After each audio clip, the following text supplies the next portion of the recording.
satellites of the space age were small.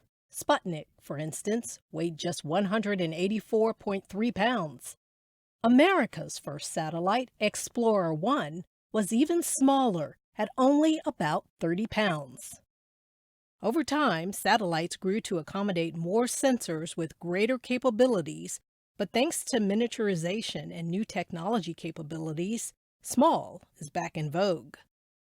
NASA is one of many government agencies, universities, and commercial organizations embracing small satellite designs, from tiny CubeSats to microsatellites. A basic CubeSat has 4-inch sides and weighs just a few pounds.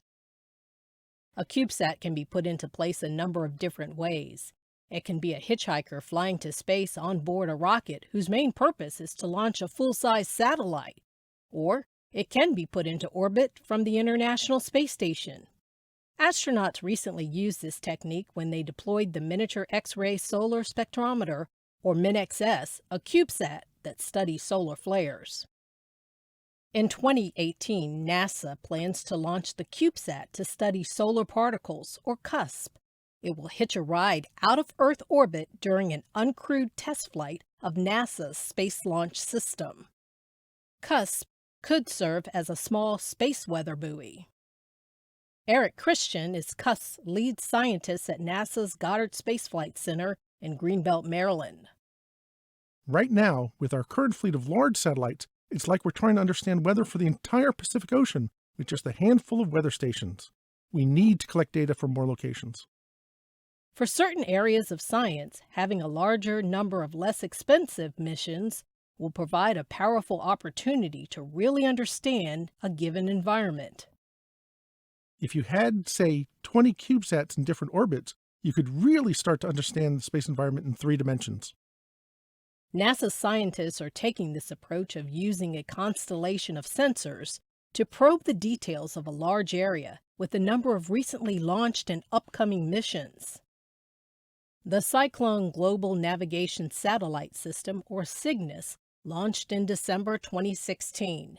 CYGNSS uses 8 microsatellites to measure ocean surface winds in and near the eyes of tropical cyclones, typhoons, and hurricanes to learn about their rapid intensification. These microsatellites each weigh about 65 pounds, larger than a CubeSat, but still very small compared to traditional satellite designs. Additionally, the first 4 selections from the In-Space Validation of Earth Science Technologies, or INVEST program, recently began launching.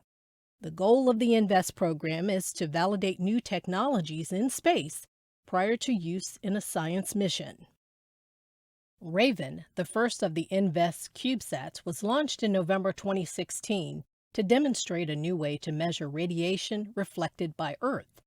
The next 3 INVEST missions to launch, HARP, IceCube, and Murata, will demonstrate technologies that may pave the way for future satellites to measure clouds and aerosols suspended in Earth's atmosphere, probe the role of icy clouds in climate change, and collect atmospheric temperature, water vapor, and cloud ice data through remote sensing, respectively. NASA's Science Mission Directorate is looking to develop scientific CubeSats that cut across all NASA science through the SMD CubeSat Initiative program. Andrea Martin, Communications Specialist for NASA's Earth Science Technology Office, believes this is just the beginning. CubeSats could be flown in formation, known as constellations, with quick revisit times to better capture the dynamic processes of Earth. Multiple CubeSats can also take complementary measurements, unachievable by a single larger mission. She envisions big things ahead for these little satellites.